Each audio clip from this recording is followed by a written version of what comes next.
ক্যামেরাটা একটু ভালো করে ধরো, একেবারে সামনে থেকেই প্রথম দেখছি, একটু জুম করো দেখি।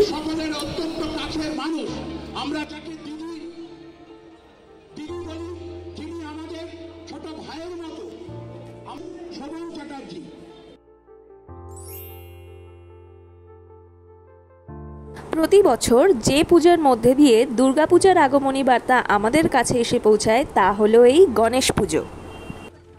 যদিও গণেশ পুজো খুব বড় করে পালন করার প্রচলন রয়েছে মহারাষ্ট্র, গুজরাটের দিকে, এবং বিশেষ করে হিন্দুভাষী মানুষেরাই এই উৎসবের মতো এই পুজো পালন করে থাকেন।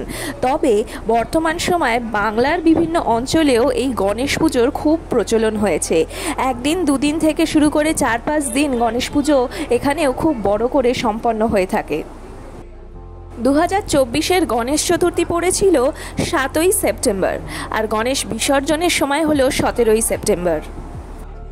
এই সময় আমার পাড়ার আশেপাশে এবং পাড়ার মধ্যেও গণেশ পুজো পালন করা হয়, আর আমিও গণেশ পুজোয় গণেশ ঠাকুর দেখার জন্য বেরিয়ে পড়ি বোবোর সাথে।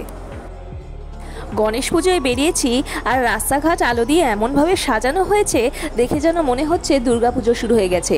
আর সত্যিই তো, দুর্গাপুজোর বাকিই বা কতদিন, শুধুমাত্র 1 মাস 30 দিন।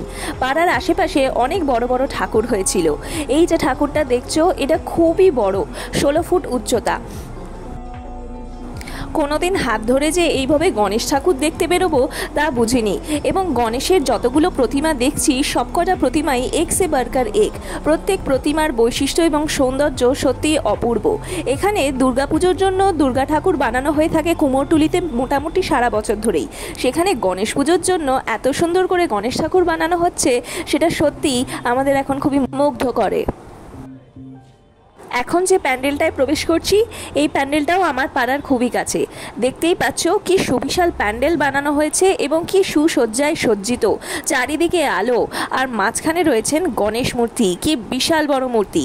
আগের যে মূর্তিটা দেখালাম, যেটা 16 ফুট উচ্চতা বললাম, এই গণেশ মূর্তিটা তার থেকেও খুবই বড়। এটা তো মনে হয় 16 ফুটেরও অনেক বেশি, মনে হয় 30 ফুট পর্যন্ত। আর দেখো এত অপূর্ব সুন্দরভাবে এখানটা সাজানো হয়েছে, আর এখানে বিশাল বড় জায়গা জুড়ে এই উৎসব পালন করা হচ্ছে। এই যে গণেশ মূর্তিটি এখানে রয়েছে, এর মধ্যে যা অপূর্ব কারুকার্য রয়েছে, সত্যি এই মূর্তিটির মধ্যে দিয়ে শিল্পের শিল্পীকলার এক অপরূপ বহিঃপ্রকাশ হচ্ছে। শুধুমাত্র গণেশ মূর্তিই যে অপূর্ব সুন্দর তা নয়, এমনকি পুরো প্যান্ডেলের যে সাজসজ্জা সেটাও চোখ কাড়বে। বারবার সব দিক তাকিয়ে নিখুঁতভাবে সমস্ত সাজসজ্জা পরিলক্ষিত করতে হয়। উপরে যে ঝাড়বাতিগুলো লাগানো হয়েছে সেগুলো খুবই সুন্দর। আর এখানে একবার দেখো কত চেয়ার রাখা রয়েছে, মানে কত কত মানুষ এখানে এসে বসতে পারবে এবং পুজোকে উপভোগ করতে পারবে। তার মানে এই যে পুজোটা, সেটাকে কতটা বড় এনারা করে তোলার চেষ্টা করেছেন, সত্যি এত অপূর্ব লাগছে। আর এখানে চেয়ারের সংখ্যা দেখো। আর এই হলো, তোমাদের দেখিয়ে দিই, এই হলো আমাদের আসল গণেশের মন্দির। এই মন্দিরেই গণেশ ঠাকুরের পুজো হয়, এবং গণেশ চতুর্থী উপলক্ষে এই মন্দিরের পাশেই এত বড় বিশাল প্যান্ডেল বানানো হয়েছে।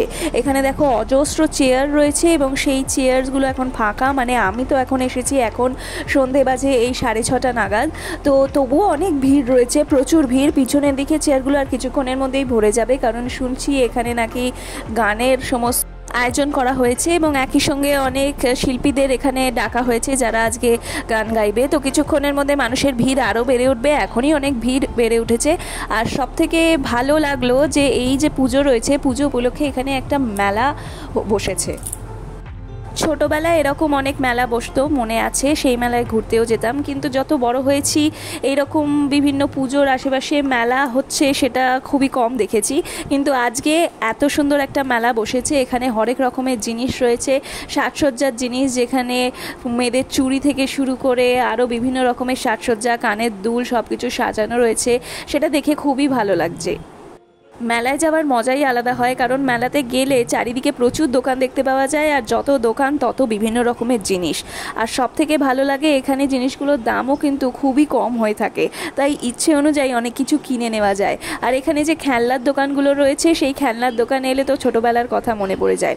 চারিদিকে আরও রয়েছে কানের দুলের দোকান, সকলেই কানের দুলে, মেয়েরা একটু বেশিই ভিড় করেছে। সত্যিই সামনে পুজো, কানের দুল তো পরতে হবে। তো আমি মোটামুটি চারপাশ এখানে শুধু ঘুরে দেখছি আর মনমুগ্ধ হচ্ছে।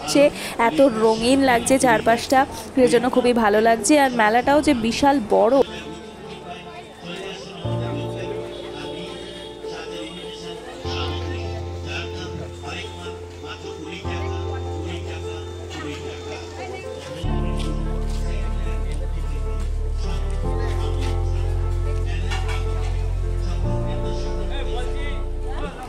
খুবই বড় একটা মেলা এই প্যান্ডেলের এক সাইডে বসেছে।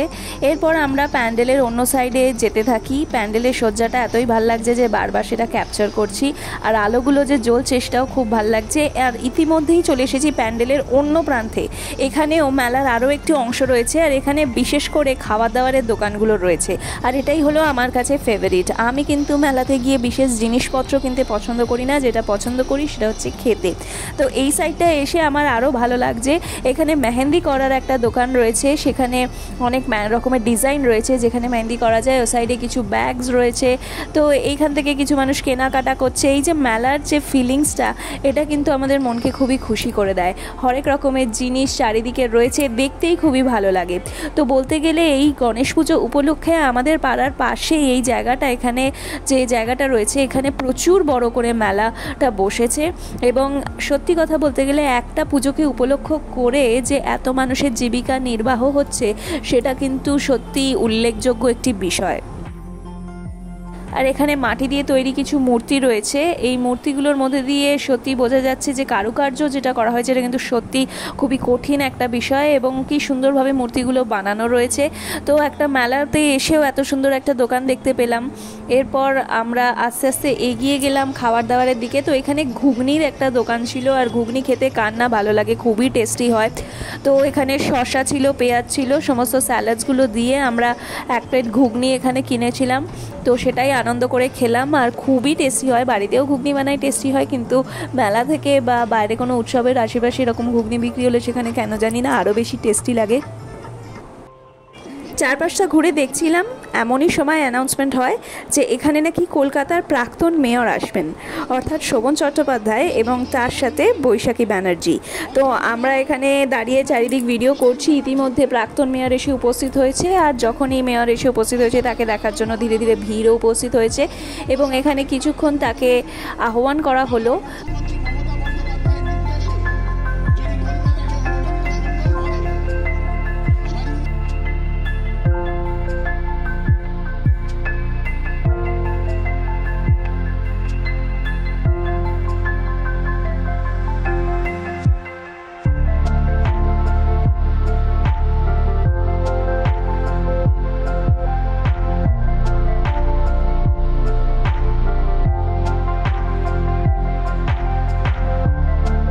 আমাদের প্রাক্তন মেয়রকে এখানে আহ্বান জানানো হচ্ছে এবং বক্তৃতা দিয়ে তাকে সম্মান জানানো হচ্ছে। আর ইতিমধ্যে এখানে মানুষজনের ভিড়ও প্রচণ্ড বেড়ে গেছে। আর তারই সঙ্গে প্যান্ডেলের যে সৌন্দর্য এখানে রয়েছে, যেগুলো আরও খুঁটিয়ে দেখার সুযোগ আমি পেলাম। দেখো এখানে যে সাজানো হয়েছে, যে ঝাড়বাতিগুলো, সেগুলো যে কতটা অপূর্ব সেটাও এখানে তোমাদের একবার দেখাবার সুযোগ পেলাম। তো এইখানে সমস্ত লাইটসগুলো আরও লাগানো হয়েছে। সামনে দেখতে পাচ্ছ কালো কালো যে সমস্ত লাইটসগুলো লাগানো হয়েছে, ওগুলো দিয়ে লাইটিং করা হবে, কারণ কিছুক্ষণের মধ্যেই এখানে গান বাজনার যে অনুষ্ঠান সেটা শুরু হবে। তো এখন এখানে কেক কাটা হচ্ছে। তো কেক তো এখানে নেই, কিন্তু গণেশ পুজো উপলক্ষে গণেশ ঠাকুরের ফেভারিট খাবার সেটা হলো লাড্ডু। সেই লাড্ডু দিয়ে একটা বড় সাইজের কেক বানানো হয়েছে, এবং সকলে মিলে সেই কেক এখানে কেটে নিল। তারপর কেকের টুকরো, মানে কেক মানে লাড্ডুর টুকরো আমরা তো কেউ একটুও পাইনি, ওনারাই মোটামুটি খেয়েছে। আমি ওই বড় লাড্ডুর দিয়ে তৈরি কেকটা সাইডে রেখে দিতে দেখেছিলাম, কিন্তু আমাদের মধ্যে সেটা দেওয়া হয়নি।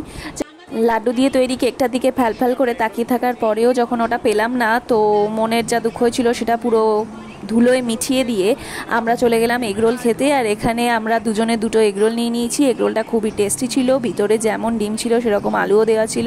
তো আমরা ভালোভাবে মজা করে এগরোল খেয়ে নিয়ে পেট ভরে গেছে। এবার আমরা এগিয়ে যাচ্ছি। এই হলো সঞ্চালক খুবই ভালো সঞ্চালনা করেন, এবং অপূর্বভাবে উনি পুরো যে এখানে অনুষ্ঠান হয়েছে সেটা পুরো গাইড করেছেন এবং সঞ্চালনা করেছেন। এবং ওনার নির্দেশে এখন স্টেজে যে উঠে আসছে, শুনলাম তিনি হচ্ছেন নাকি সারেগামাপা 2024 সালের যে রানার আপ ছিল সে, যদিও আমি তাকে চিনি না, এবং আমি ভেবেছিলাম সামনে এলে হয়তো চিনতে পারবো। সামনে আসার পরেও চিনতে পারিনি, কিন্তু সে গান খুবই ভালো গায়। তো কিছুক্ষণ ধরে আমরা গান বাজনা সব কিছু শুনলাম।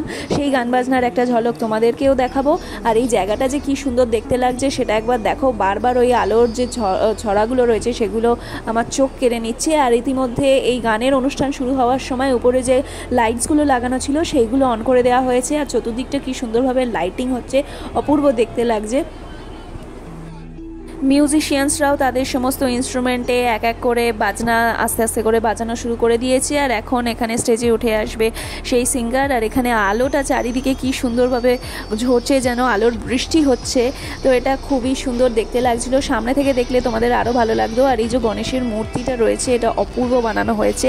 একটা পুজো উপলক্ষে যে কত মানুষের এখানে জীবিকা হচ্ছে, যে মানুষ গণেশের মূর্তি তৈরি করেছে সে থেকে শুরু করে যারা এখানে মেলা বসেছে সেই মেলার সমস্ত দোকানদার সকলে, এবং তার সাথে সাথে রয়েছে আমোদ আয়োজন উপভোগ।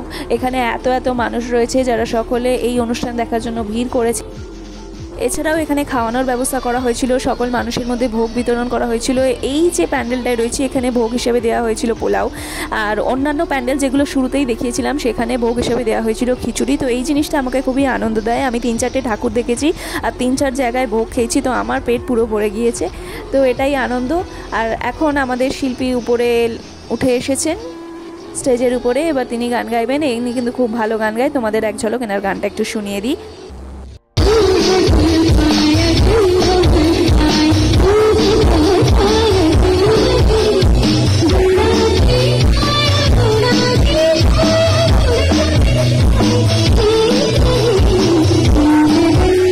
যেহেতু স্টেজের খুবই কাছে দাঁড়িয়েছিলাম সেই জন্য বক্সের আওয়াজগুলো বেশি রেজোনেট করছিল, তো একটু খড়খড়ে শোনাচ্ছিল। যাই হোক, আজকের দিনটা আমি খুবই উপভোগ করেছি। তোমরা তোমাদের গণেশ চতুর্থী বা গণেশ পুজোর দিন কেমন কাটালে সেই জানিয়ে আমাদের কমেন্টস করো।